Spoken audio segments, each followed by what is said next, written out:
एक शांत और सुंदर गांव था जहां मिट्टी की खुशबू और पेड़ों की हरियाली हर किसी के मन को भा जाती थी। उसी गांव में एक 10 साल का लड़का रहता था, अर्जुन। अर्जुन के पास जितनी भी चीजें थी, वो उनमें कभी संतुष्ट नहीं होता था। वो हर दिन शिकायत करता रहता। पास नए खिलौने नहीं हैं, मेरे कपड़े पुराने हैं, मेरे दोस्त के पास सब कुछ है। एक सुबह वह बरामदे में बैठा उदास चेहरा लिए अपने पुराने खिलौने को घुमा रहा था। तभी उसके दादाजी उसके पास आए। आज फिर उदास क्यों हो? दादाजी ने उसके सिर पर हाथ फेरते हुए पूछा।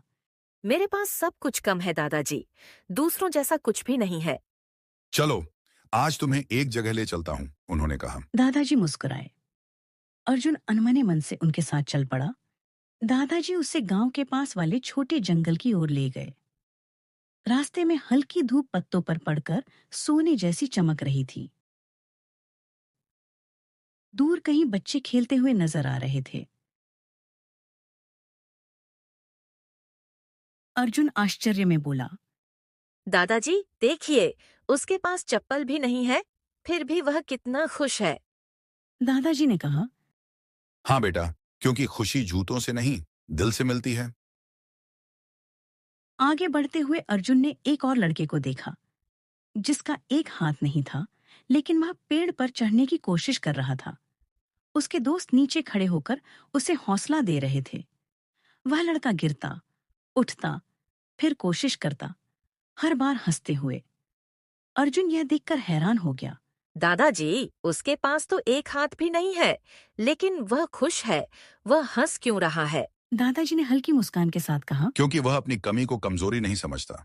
वह जो मिला है उसी में मेहनत करता है और खुशी ढूंढ लेता है। यही असली ताकत है। अर्जुन कुछ देर तक चुप रहा। उसके मन में कई बातें चल रही थीं। उसने पहली बार महसूस किया कि जिन चीजों की वह रोज शिकायत करता था, वही चीजें शायद किसी और की ख्वाहिश हों। दादाजी ने उसके कंधे पर हाथ रखकर कहा।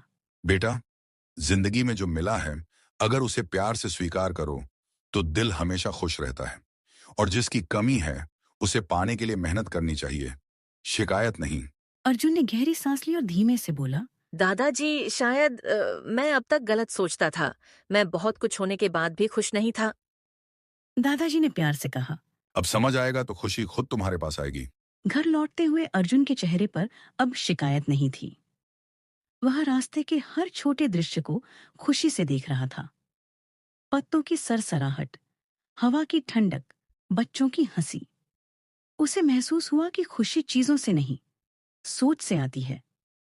वह घर पहुंचा, अपना पुराना खिलौना उठाया और मुस्कुराते हुए बोला। अब यह भी मुझे खूब पसंद है। दादाजी ने गर्व से उसकी ओर देखा। कहानी की सीख। सच्ची खुशी हमारे पास क्या है, इससे नहीं तय होती, बल्कि हम कैसे सोचते हैं, इससे तय होती है।